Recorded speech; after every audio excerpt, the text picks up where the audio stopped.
Okay, I think you can start. Good evening, everyone. So I think now we are in week 7. So am I audible to everyone?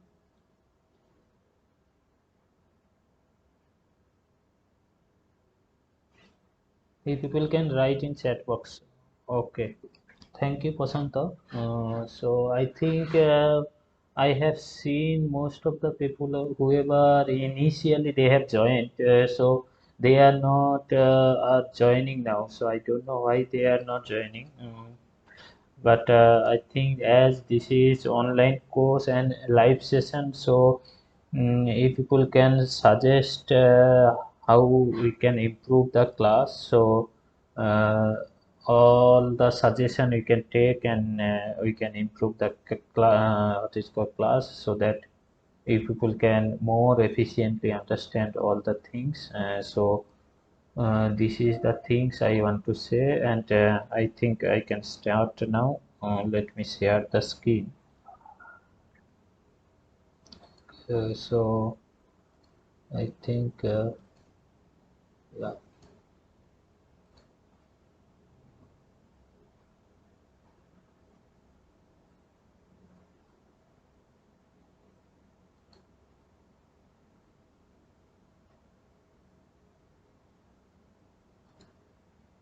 Okay. So,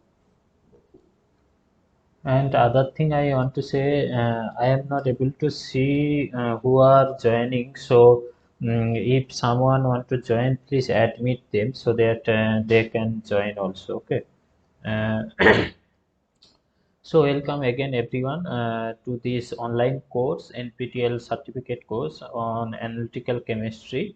So I am Subhankar from Indian Institute of Science, Bangalore, and the course instructor of this course is Professor Devasis Ray from IIT Kharagpur. So we are now in week 6, week 7. So basically, we have already discussed all the introduction part of analytical chemistry, why it is important, why we should learn about the analytical chemistry, and what are the role of analytical chemistry, and what techniques we should need. Basically, how suppose you have given some ore or some sample, and you want to know what is the composition of that sample and what are the element is there in that sample. So to get to know that information we need analytical chemistry.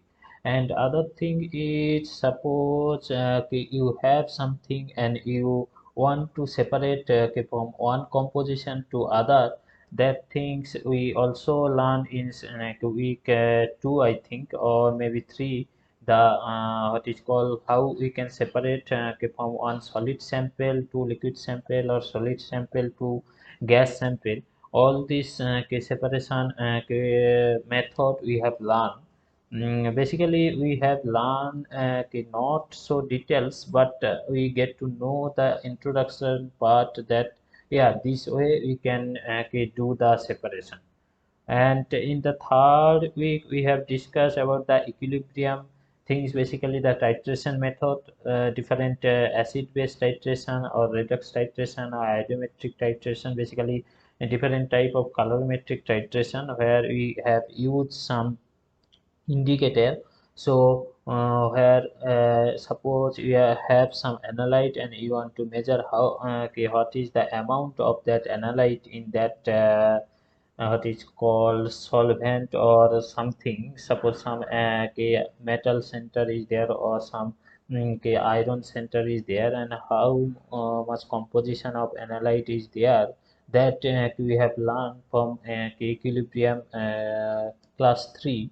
So, and then we have learned different type of spectroscopic method, basically absorbance spectroscopy, absorbance spectroscopy, basically UV visible spectroscopy. Basically we have learned more details, what is the rule, Lambert Beer's rule, and how we can measure this thing. And suppose we have some different mixture of some compound and you are doing some reaction and it is transforming from one reactant to product, and you are getting some two absorbance peak at different wavelength, and you will get some isobaric point. Along with this, the decrease of the intensity of one peak and increase of the intensity other peak, and from there you get to know that one reactant is transforming to a product. So these things we have learned from spectroscopic method and different type of spectroscopic method from class 4 and class 5. And class 6 we have learned basically vibrational spectroscopy,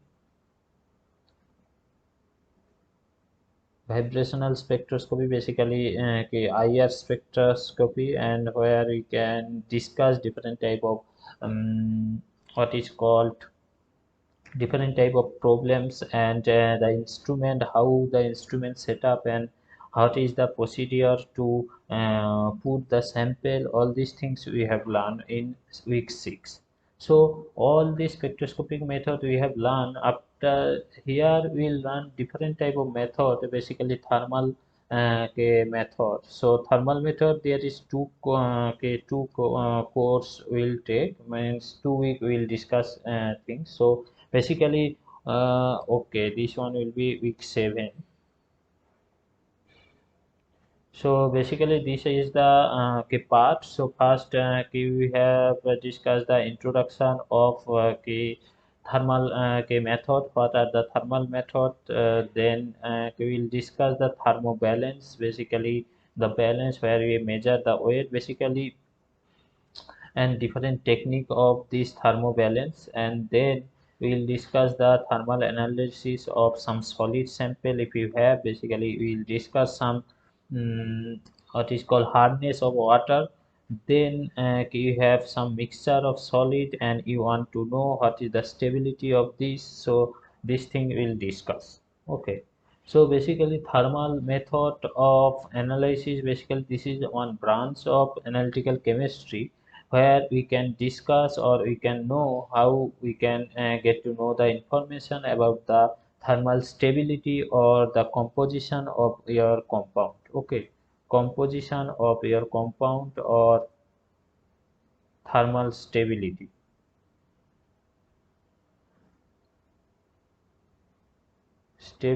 of your compound, because suppose you are what is called synthesizing or producing some materials and you want to keep store for long time, and you it is very necessary information that at what temperature we can keep that sample, because in laboratory you can see that some what is called compound used to keep in room temperature, and some compound we have to keep in the fridge or minus 20 degrees Celsius. Also in COVID situation also we have seen that different what is called vaccine.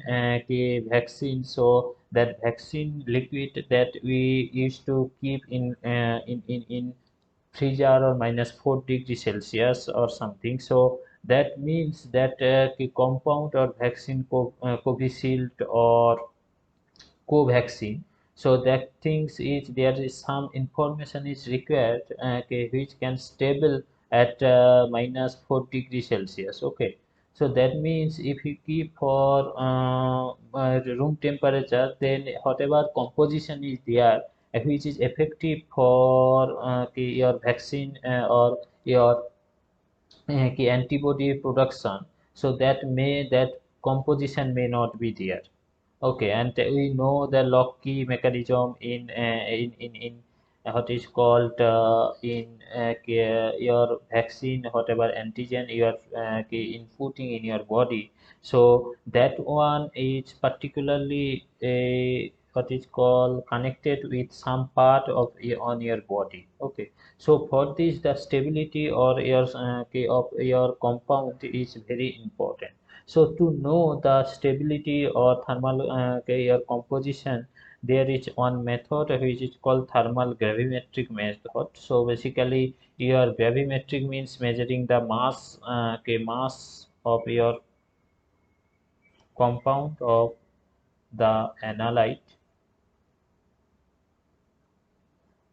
with thermo means temperature. So with temperature, or you can say time, you are measuring the change of mass of your analyte with a temperature or what is called time.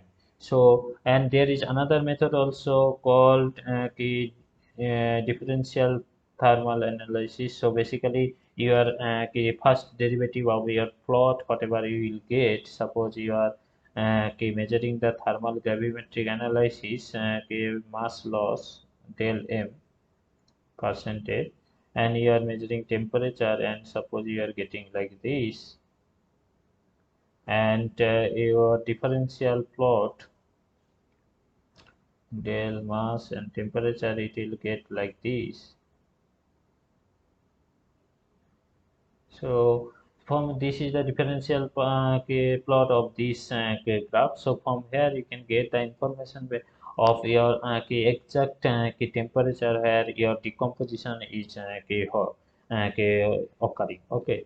So this is basically heated constant rate. Basically, if you heat the sample as a particular rate of temperature, maybe 5 to 10 Kelvin per minute, so you can heat the sample, and whatever changes is happening, or whatever what is called change of the mass, that you are monitoring. Okay, and this is a isothermal measurement. Basically in this measurement, what you are doing, you are put your sample in a some crucible, some container.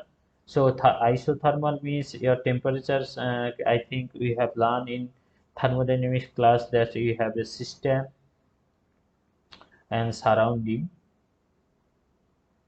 So isothermal means what is called your temperature of the system and the surrounding is same. Means temperature or energy can go from your sample or system to surrounding. Okay. And we also learn isolated system, closed system. All these things is there. We have learned in thermodynamics. So that things I am not discussing. So basically, isolated system means it cannot go temperature and the mass from your system to surrounding. So isothermal means your temperature with the surrounding is remain in the same temperature. Okay. So this is a isothermal process, and you are measuring the mass change or dynamics process, and you are measuring the change of mass with temperature. Okay. And this TGA thermal gravity analysis usually displays as a TGA graph, which I have shown here. So his mass or percentage of mass as a function of time or temperature. Okay. So these things we have learned in the introduction class, and then okay, this is the next is what information you can get from this TGA graph. So basically TGA can give the physical phenomena. So basically physical phenomena means secondary phase transition. So suppose you have some compound, suppose calcium oxalate or something with monohydrate. So if you heat these things, and it is in the still it is in the solid phase. Okay, and at a particular temperature, it will transform. Suppose calcium oxide, calcium oxalate, anhydrous, and water is transforming. So it is still in the solid phase, and suppose it is going some liquid phase. So basically, there is different phase, solid phase to liquid phase. It is going. So that information you can get from the TGA graph. Okay. So although you will get the info graph like this, but means what you can say that there whatever phase is here, whatever phase is here, and here it is different phase, means different composition, or whatever structure is here, there might be this is the different structure. Okay. And also if some vaporization or some gas molecule is absorbed on your surface, and then if you heat, then your mass will be changed as well as, so if you mass change, then this type of graph will come, and then vaporize when the gas is vaporized or sublimate, then that information also you can get. Okay. And this, yeah, calcium oxalate. No, calcium, Ca. Yeah, C2O4. Sorry. Yeah, you are right. Calcium oxalate. So C2O4. So basically, these thing chemical physical phenomena you'll get, and also not only physical phenomena, chemical phenomena also you'll get. That is basically chemisorption. Basically, chemisorption we also learn what is the chemisorption. Basically, suppose some compound is absorbing in some substrate, in some substrate.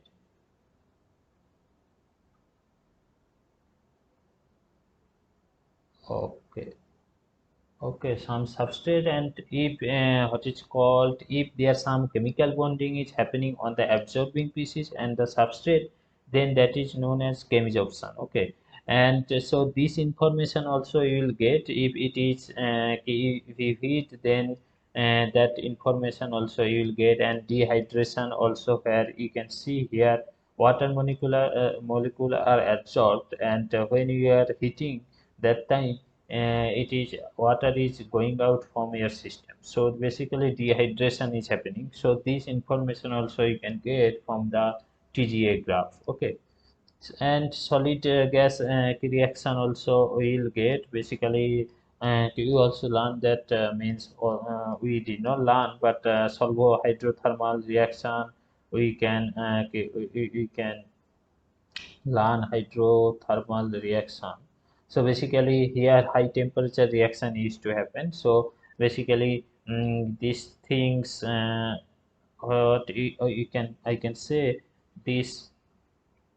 Suppose some compound solid sample is there and you are heating in some gas in atmosphere. So that information also you can get from the what is called in TGA graph. So I think we can discuss FeS2.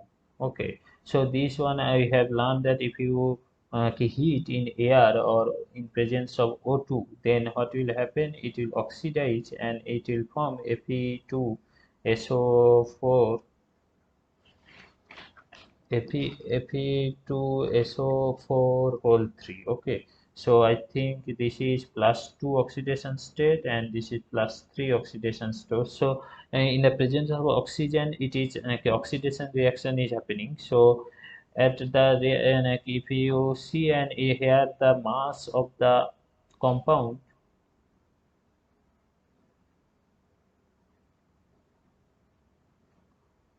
eh,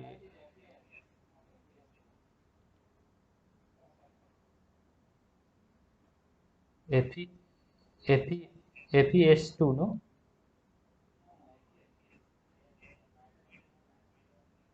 Yes,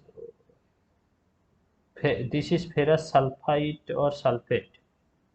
This is ferrous. No, yeah, this one I am telling.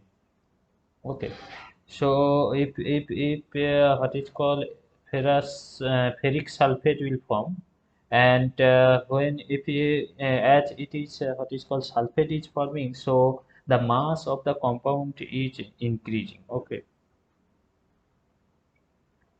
so in TGA graph, if you plot, so initially it will be like this, and after sometimes it will increase the mass. So it will be like this. Okay. So suppose and this is del mass, and again if we like heat for longer time, then it will decompose and again it will form Fe2O3 and sulfate gas. Okay. So then, as it is, what is called, this is a gas and it is further decomposed to form sulfur dioxide and oxygen gas is forming. So this part is going out from your system. So that means your what is called your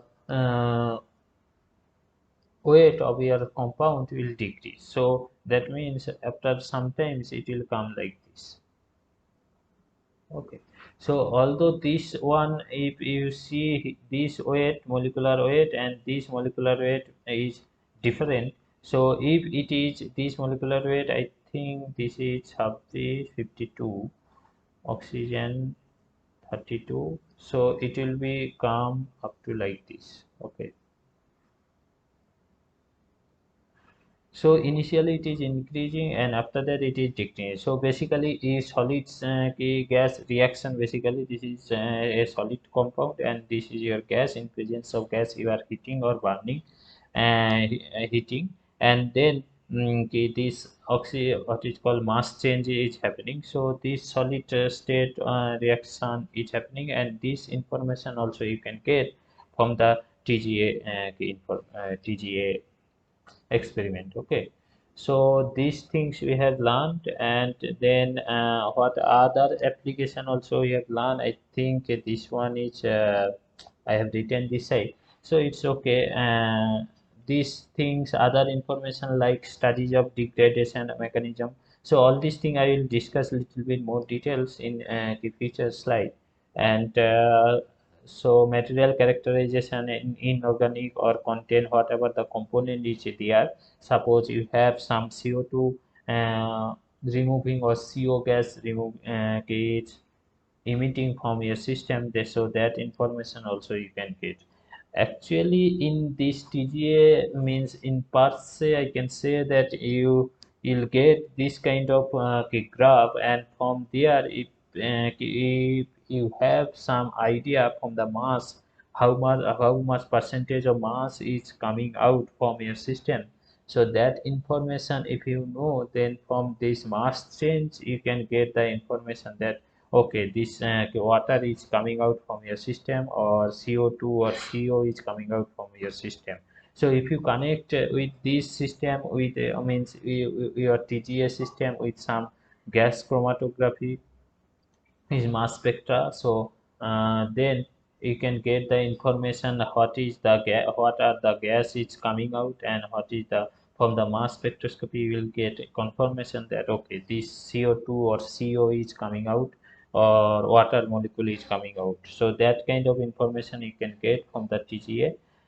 So after that we have learned that from this temperature dependent thing we can measure the what is called magnetic measurement, basically magnetic susceptibility from the Gauss balance. So basically this is one of the setup. There is different type of setup for Gauss balance is available. So here basically I have given one picture. So basically this is the magnetic center. So two magnet is here. Okay, and it is connected with some source, so which can give the electric field here, and so this magnetic field can produce. Okay, and this is the Gauss balance, and here you can see here some cylindrical sample you can hold on this. Okay, and it is connected with the balance.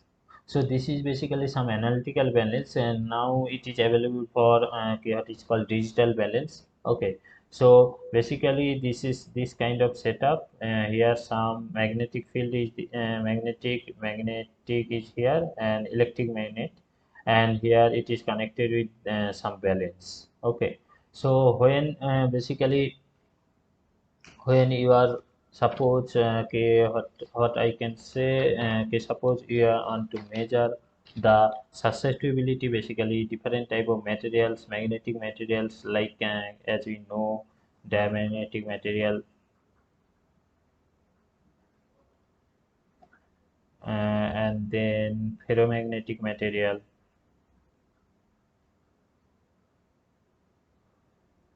or suppose paramagnetic material.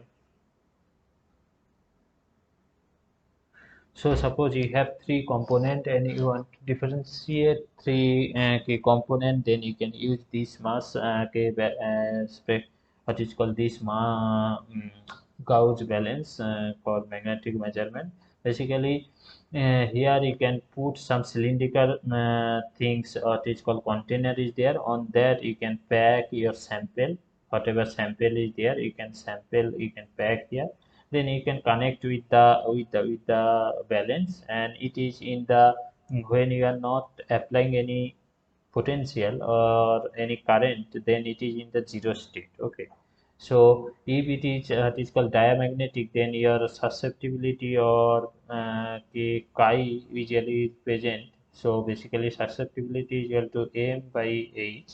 So h is the magnetic field,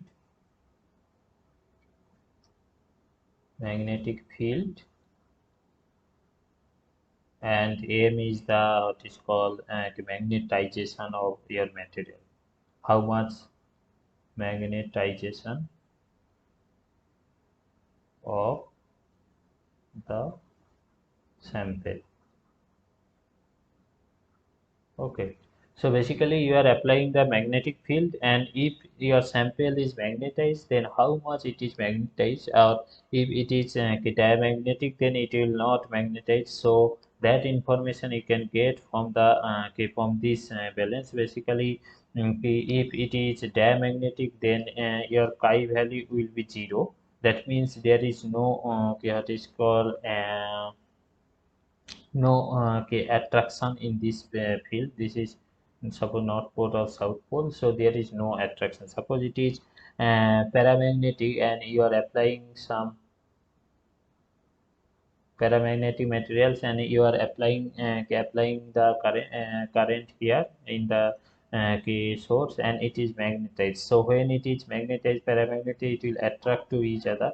So that means your sample will be tightly keep here. As a result, in your balance you will see some positive interference, or positive value on your balance. So from there you can get to know that okay, this is the paramagnetic sample. If it is what is called diamagnetic sample, then there is no what is called there will be some repulsion. So that means it will come out from this portion. As a result, you will see some negative value. So that means you can tell that this is what is called diamagnetic value. So basically chi value for diamagnetic is 0, and if it is ferromagnetic, then chi value less than 0, and if it is what is called paramagnetic, then chi value is less than 0. Sorry, greater than 0 but less than 1. Okay, so that is the thing here. And so you are applying the force. So if you are applying the force, so how much force your sample is what is called feeling, so that things is there. So what is, I can say, the force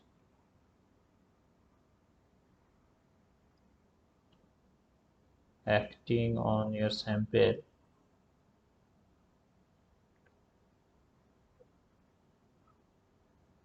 If force is equal to a area of your sample field square into what is called k. So this k is the field constant or force constant.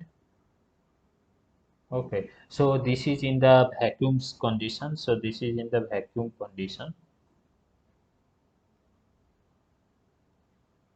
Suppose you are doing, because you can see here it is in the air state. So if it is in you are doing measurement on the open condition, then that will be whatever in the vacuum condition, whatever field it is filling by the sample, due to the it is called air, there will be some less filling of the sample. Suppose this is k dash whatever initially it is filling, this time it will be filled little bit less. So this k dash is the force for the air. Okay, k dash suppose force for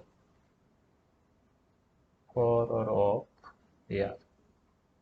Okay, so this information you can get. So basically you can get the what is called value for the magnetic susceptibility of your sample. Okay, so these things we have learned from the class, and then we have learned about the Kotaro Honda thermo balance. Basically this is the TGA, whatever we are using this technique. So this is the technique. So basically there is the things what is called age is here, and here you have the sample. Okay, and this is the tube furnace. This is the furnace. Basically, you increase or control the temperature. Okay, so suppose your sample is some okay, water is decomposing from your sample, then your what is called balance, whatever initially okay, weight was there, that will okay, decrease. So from here you can get the information. So it is okay, going down from whatever initial state it is there. Okay, so to okay, measure this thing, there is different factor okay, we have learned basically instrument factor what are the instrument factor is there like furnace heating rate, so how fast you are heating your sample. So in general we when we will do in lab or somewhere 5 to 10 kelvin per minute, we used to give some RAM rate of the temperature increasing or decreasing. Then chart or sampling speed. Basically, sampling speed means how fast you are taking the data of your changing the mass. Okay, basically, I mean, suppose at 10 degrees Celsius there is some mass, and then 15 degrees Celsius there is some mass. Suppose this is M1 and this is M2. So this after 10 minutes to 10 degree to 15 degree, how fast you are taking the data. So as fast as you take the data, you can get more information that okay, if there is some small change in the small range of temperature, then you get that information. Okay, and then furnace atmosphere. So I have discussed this. It is called here I think. Okay, so here I can discuss this thing that we have learned that FeS2 when we are heating in oxygen atmosphere, what is it forming? Fe2 SO3 whole 3. Okay, when you are heating, what is forming? Fe2O3 plus SO3. So this SO3 what it is transforming SO2 plus O2. Okay. Suppose if you heat on the inert atmosphere,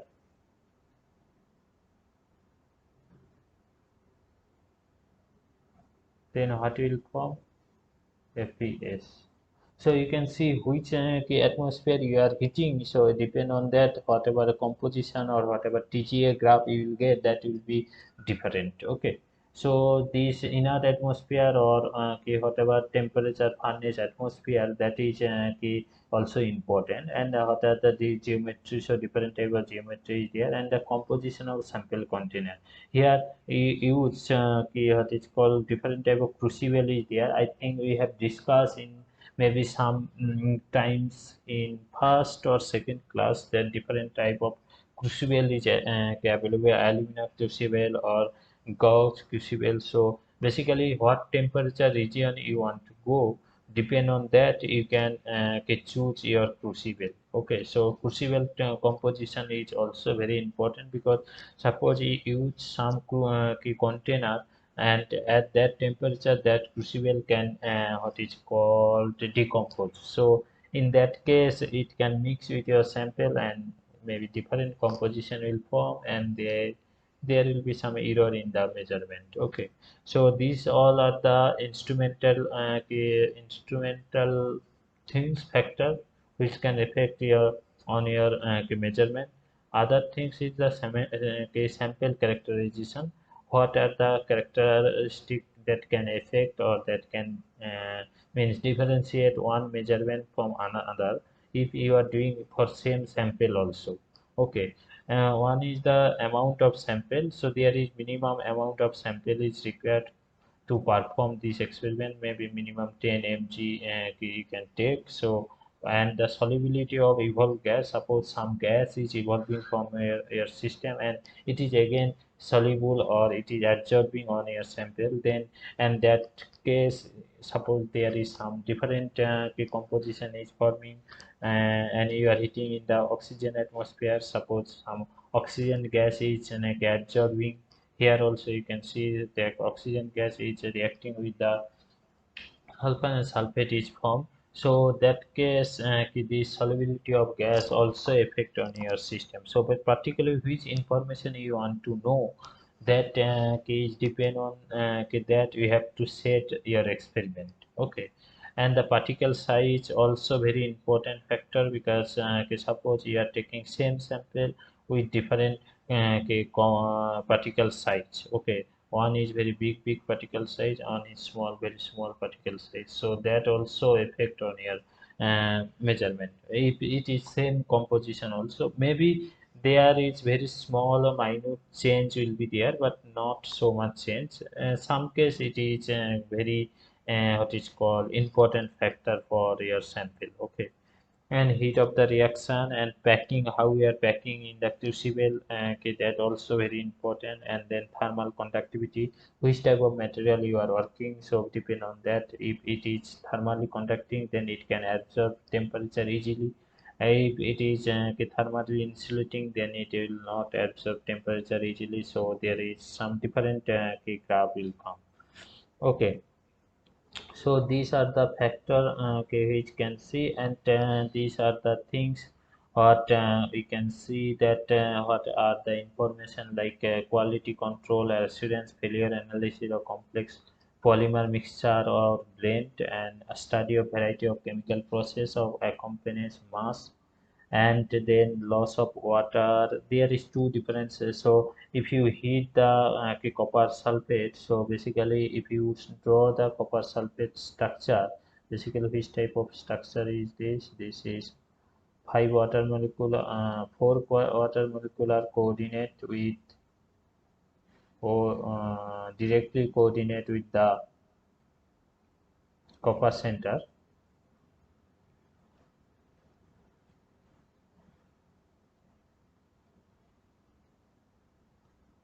Okay, and with this, I think hydrogen bond or water molecule is, another water molecule is hydrogen bonded, and then this hydrogen is coordinate with sulfur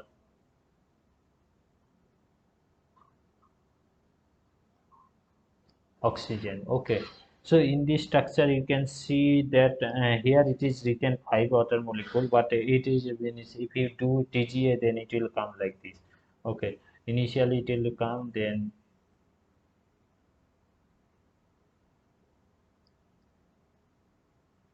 it will be like this. Basically first you can see in the structure also, this water molecule is quite different from other four water molecule. Okay. So if you heat the system, then what will happen that easily this one water molecule can emitted, then other four water molecule emitted. So these four two different water molecule means two different set of water molecule. You will get two these two hump. Okay, then at the end you will get copper sulfate, anhydrous copper sulfate. So these things it is there. And then what are the things, all the things which we have discussed. Then on application of TGA, we have discussed more details of the hardness of water. So basically suppose you in your compound some what is called calcium or magnesium salt is there, which is suppose calcium carbonate or magnesium carbonate is there, calcium carbonate or magnesium carbonate is there. For this your water is hardness. So to remove the hardness, how you can do this use, how you can use this thermal analysis to get to know the composition of your water or hardness of water. Okay. So for that, we have seen that you can add some precipitating agent, so that you can remove the copper or magnesium, which is contributing for your hardness of water. So basically, you can add some Na2 oxalate, sodium oxalate. So what that? So as a result, calcium oxalate will form, which is a precipitating, or magnesium means precipitate on your water, so you can filter it, which also we have discussed how we can filter it the sample. So this thing you can filter it the sample from your water molecule, then this water oxalate is formed. So this water oxalate, calcium oxalate or magnesium oxalate form as it is in water molecule. So basically calcium oxalate, it is in monohydrate state, and magnesium oxalate C magnesium C2O4, it is in dihydrated state. So if you see the TGA graph for this compound, so for magnesium calcium oxalate, you will see this kind of graph is found.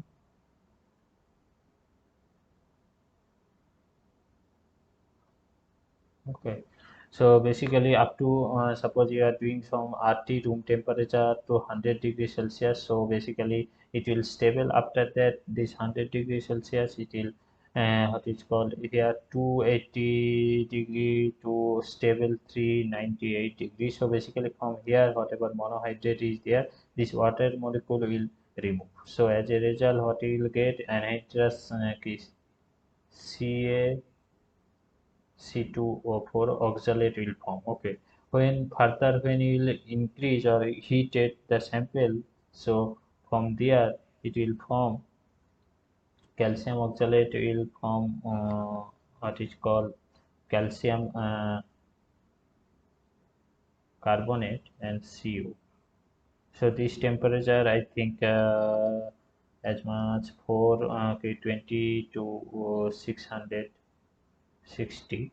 Okay, then when you will further heat the sample, this calcium carbonate is transformed to calcium oxide and I think carbon dioxide. Okay, so this graph will get this TGA graph, and for magnesium also similar kind of thing will happen. So for magnesium it will first two monohydrate will form, and it is temperature I think temperature 170 degrees Celsius it will stable and it will form magnesium oxalate. And when again when you will heat, it will form magnesium oxide plus carbon dioxide plus carbon monoxide and carbon dioxide. So basically you are getting two mixture of the gas, and you can differentiate these two mixture from GCMS, so that you can separate these two gas and you can get the information. I mean which one is the CO gas is evolving or not. So this one you can get the information, and this one is happen 480 degrees Celsius to up temperature, and this magnesium carbonate is stable up to 233 to 397 degrees Celsius. Okay, so basically this information we will get, and this is the K1 and this is the TGA graph whatever I have shown here.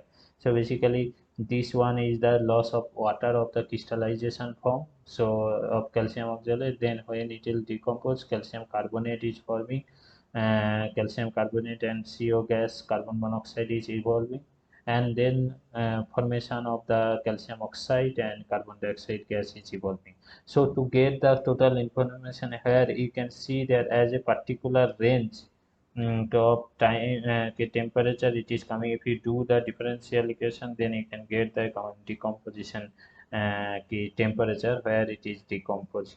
Okay, so this important for this DTG differential thermal gravimetric analysis is to do, and this is the balanced thermal gravimetric analysis. Basically you have a tube furnace, and here you have separator, thermal couple is there, so to increase or decrease the temperature, and this is the furnace control to give the temperature control, and here you can get the information how the mass is changing with the temperature.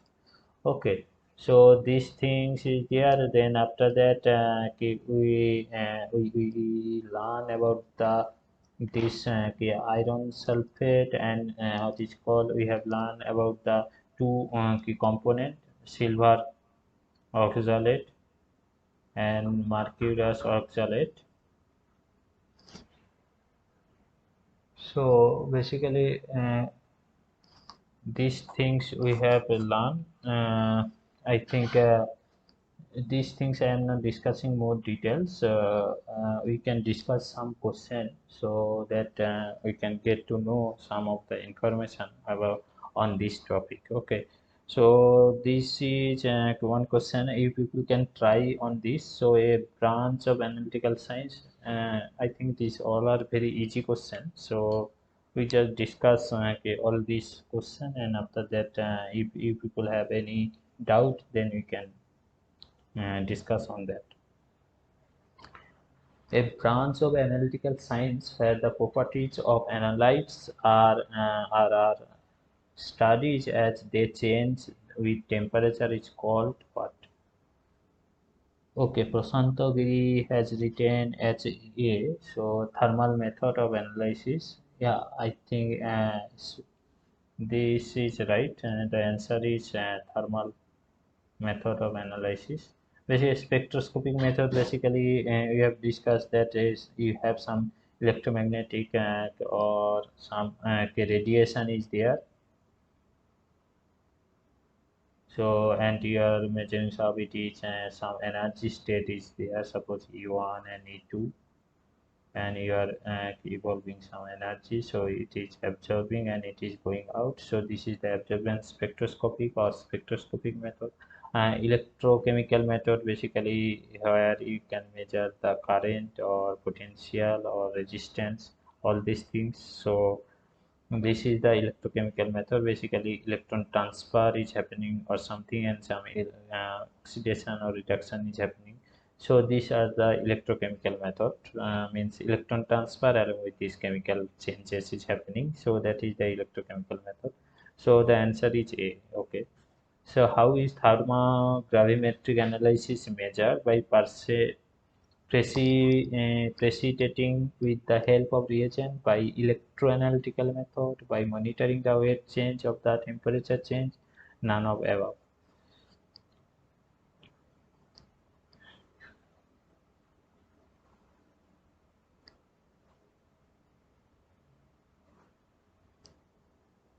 Okay, thank you, Prasanto. Prasanto has written C. Yeah, by monitoring the change of weight change as a temperature change. Yeah, so I think. Yeah, the answer is C, because we also see that if you measure what is the change of mass percentage as a function of temperature or time or temperature, so you will get this kind of whatever. So this kind of thing for a weight or loss of mass, your or decomposition of your sample. So these things we are monitoring. Okay, so TGA can be used to evaluate the dash of a materials.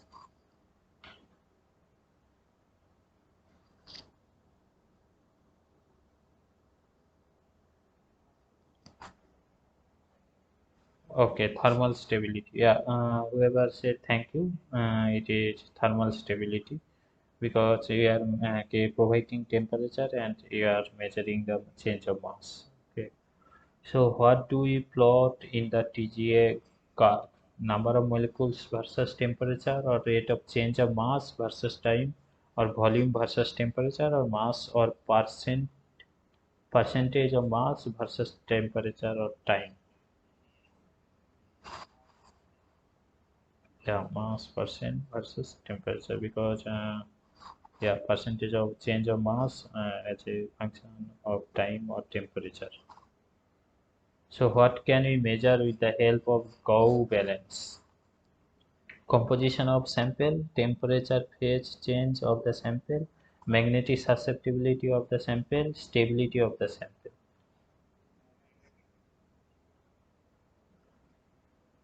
Okay, yeah. So magnetic susceptibility of the sample, you can write in chat box so that other people also can try. I think all people know. Huh? Oh, okay, okay, okay, okay. The apparatus that simultaneously heats the sample and monitors its weight is called a thermobalance, thermometer, calorimeter, none of above. Yeah, thermobalance is the okay, right answer, because we also see that with furnace there is something which we can change the temperature. Along with this, we can monitor the weight of the sample.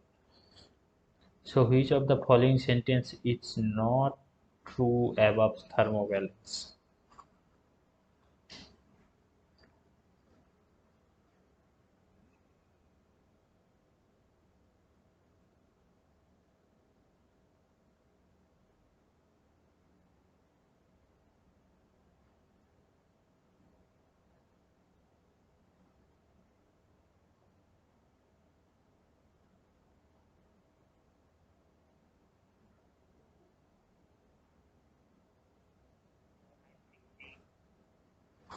The must the balance must not be sensitive enough to start a small change in the weight of the sun. Yeah, that is the right answer, because when you are doing the measurement, suppose we have one molecule of water is going, so that is very small amount. Or when you will take the sample, that is 10 mg or 13 mg minimum you can take. So if from there some compound is going out, so that case that change will be very minor. Okay, so that means your sensitive, your balance should be highly sensitive about the small change of the weight. Okay, so these things is D is the correct answer. So which among the following can be applicable for TGA? Analysis of polymer, measurement of thermal conductivity, measurement of magnetic susceptibility, none of the above.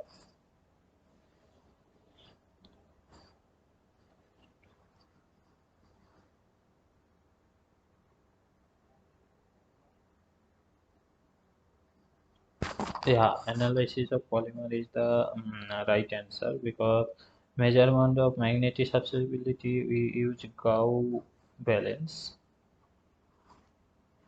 Okay, so analysis polymer basically means in polymer basically it has some range where you can check your stability of the polymer, like paint, all these things. That is almost all are the gel or polymer. So these things is very important to study that stability. Okay. So calcium oxalate monohydrate is stable up to what temperature, and then what is formed after losing the water molecule?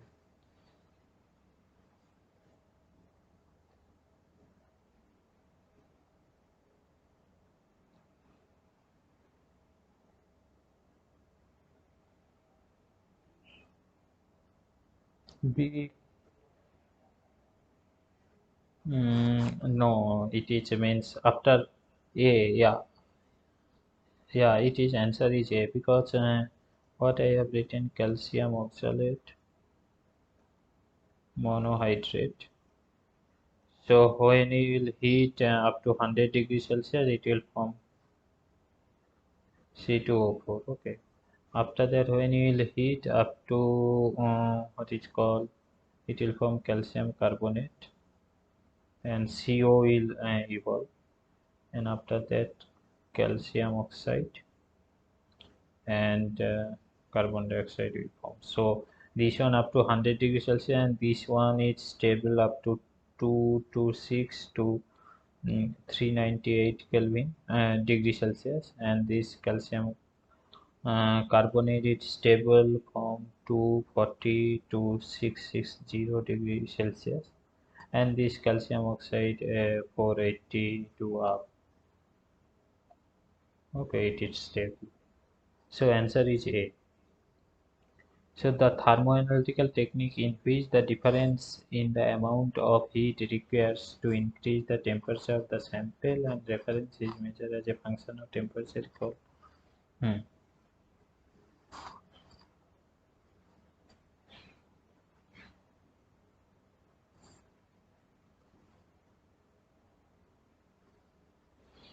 Gravimetric analysis, there is no temperature effect. Ranbir has told a answer differentiation DSC. So basically, this is the calorimetric technique. Gravimetric is basically you are measuring the weight. Nothing, there is no temperature effect. So it is written that the heat is required. So DSC is the differential scanning calorimetry. Okay. So I think this is the last one. Okay, thank you, okay, both of you. And if you have any inquiry, people can ask.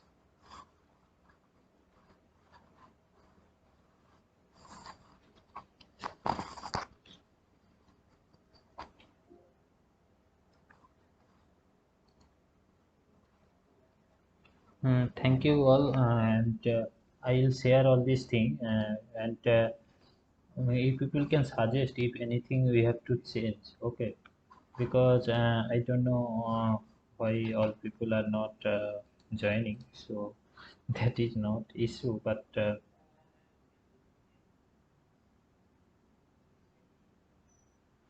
I think this is all a previous year question. I think so. If they have provided us this question to discuss, so that if people can get understand all this thing. Ah, mhm. If people cannot download, this is means this PDF. I think they have told that we cannot share this PDF. So I think you can contact IIT Madras. I think IIT Madras or IIT Kharagpur. Yeah. So I think they have the access. So they can share. Means we don't have any permission to share with you. So sorry for that. Uh, yes.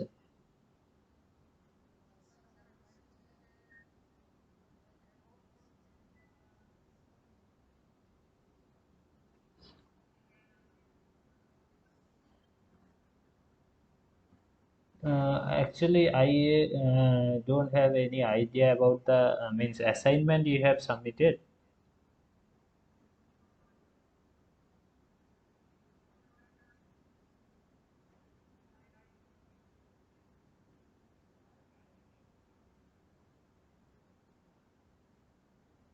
Okay, so no issue. I think all the video is available. I think they have shared the Excel sheet, where you can get the uh, link of YouTube.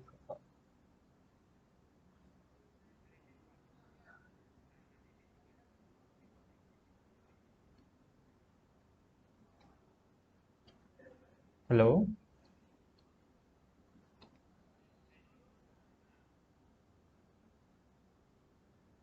I did not get your question. Means what is your inquiry?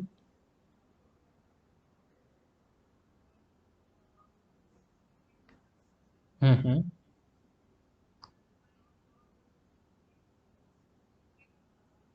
Mm-hmm. Okay. Mm-hmm.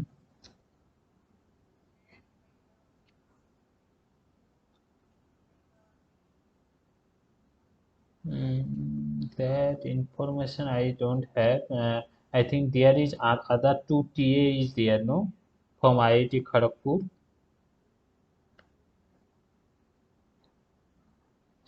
Yeah, actually there is two other TA is there from IIT Kharagpur itself.